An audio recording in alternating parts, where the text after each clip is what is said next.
Bienvenidos a la tercera parte de la vida y obra de Gabriel García Márquez. Soy Rubén Pelayo, profesor titular de Literatura Latinoamericana en Southern Connecticut State University en New Haven, Connecticut. En este segmento vamos a comentar sobre cine, el Nobel y la muerte. Hay cientos de críticos y periodistas que han escrito sobre García Márquez y su relación con el cine. Algunos han dicho que su primera vocación fue la cinematografía.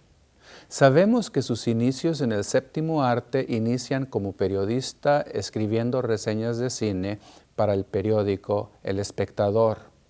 En 1954 se inicia como guionista del cortometraje La Langosta Azul. Su amigo Álvaro Cepeda Zamudio fue el director. Poco después, en 1955, estudió cine en el Centro Experimental de Cinematografía de Roma durante su primer viaje a Europa. Años después, trabajó como guionista en México desde su llegada en 1961, pero su trabajo en el cine siempre tuvo como característica la discontinuidad. Su trabajo como guionista en México se inició con las películas El Gallo de Oro, En este pueblo no hay ladrones, Tiempo de morir, Juego peligroso, Presagio y Erendira, entre otros guiones. En la adaptación del cuento En este pueblo no hay ladrones, algunos de ustedes se habrán dado cuenta que García Márquez actúa como portero de la entrada al cine.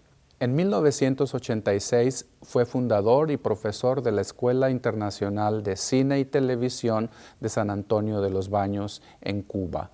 Como guionista de su misma obra, para la televisión española escribió 6 guiones y él mismo escogió a los directores en Cartas del Parque, Milagro en Roma, El verano de la señora Forbes, Fábula de la bella palomera, Yo soy el que tú buscas y Un domingo feliz.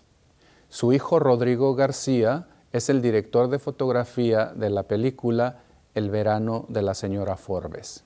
A pesar de lo que digan algunos críticos, su trabajo en el cine es de carácter secundario al periodismo y la literatura, sobre todo si pensamos en los resultados poco favorables, sin importar si los directores fueron latinoamericanos, estadounidenses o europeos. Hubiera sido interesante ver las adaptaciones que algún director oriental hubiera podido hacer de su obra escrita.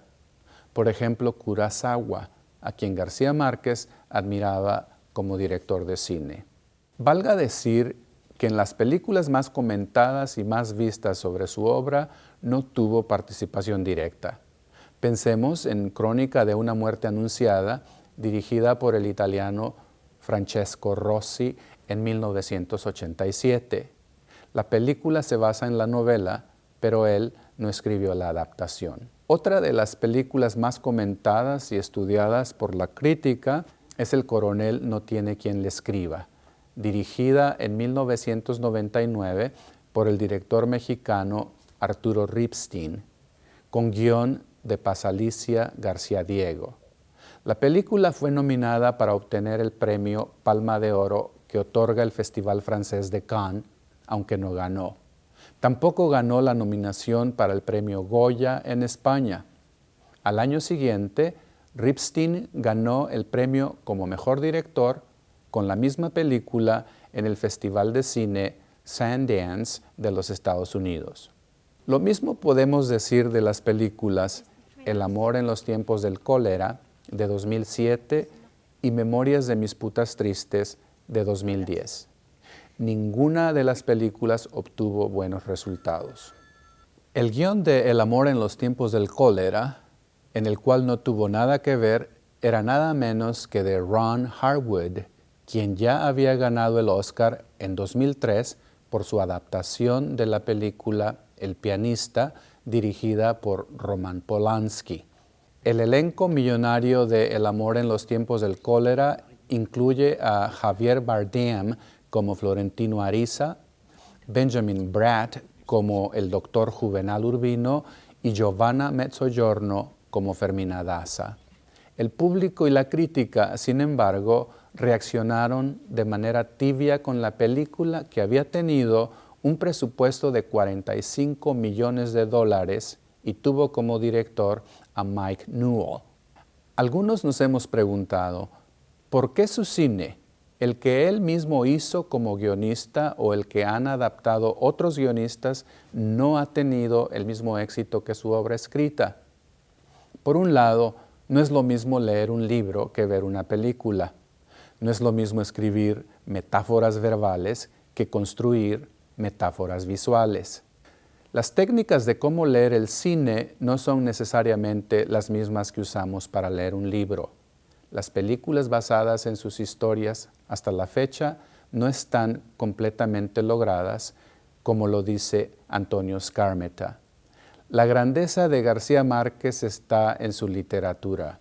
Él mismo decía que conocía pocos novelistas que estuvieran satisfechos con las adaptaciones de sus obras al cine. ¿Acaso con el tiempo su hijo Rodrigo García logre hacer las adaptaciones que el público y la crítica esperamos de su obra escrita? Rodrigo es director y guionista en los Estados Unidos. Ha sido nominado y ganador de varios premios en diferentes festivales de cine. Tal vez Rodrigo García se atreva a lo aparentemente imposible y trate de adaptar 100 años de soledad al cine. En el 2011 dirigió la película Albert Nobbs. La actriz principal, Glenn Close, fue nominada para el Oscar como Mejor Actriz y Janet McTeer obtuvo la nominación al Oscar como Segunda Actriz. Glenn Close ha trabajado con Rodrigo García en 3 películas. ¿Acaso ella sea la futura Úrsula Iguarán de 100 años de soledad? Lo inimaginable era que su muerte nos iba a sorprender durante las celebraciones de la Semana Santa de 2014. Los lectores y admiradores sintieron la noticia de su muerte como un temblor de tierra. El parte médico reportó que murió de neumonía en la tranquilidad de su casa de la calle Fuego, número 144, en la Ciudad de México. La noticia de su muerte fue como un tsunami que inundó los noticieros del mundo, las redes sociales, los periódicos. Todos los medios de comunicación hablaron de inmediato de su hora suprema. El hijo del telegrafista, como le gustaba decir, tenía 87 años, 1 mes y 11 días de haber nacido en el pueblito de Aracataca, Colombia. Su defunción, a diferencia de los funerales de la mamá grande, no fue tumultuosa. Pero la noticia de su muerte, como lo fuera en el caso de la mamá grande, se supo en todos los confines del mundo. El más popular de los escritores de habla hispana del siglo XX y lo que va del XXI había muerto. Al memorial en el Palacio de las Bellas Artes en México acudieron el presidente Juan Manuel Santos de Colombia, Enrique Peña Nieto de México. En la sala mayor del palacio abundaron los ramos de flores amarillas como si flotaran en el ambiente festivo con toques carnavalescos.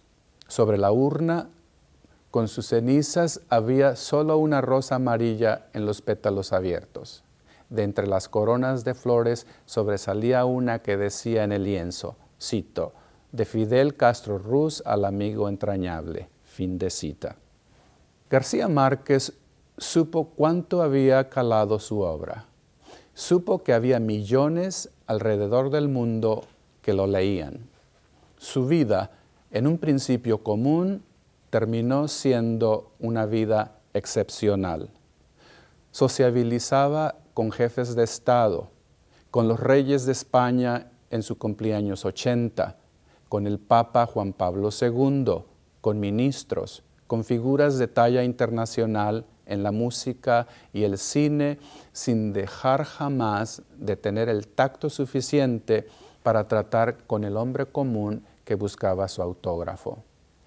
Otra de sus grandes características era su sentido de la amistad. Para él, la amistad era una especie de culto.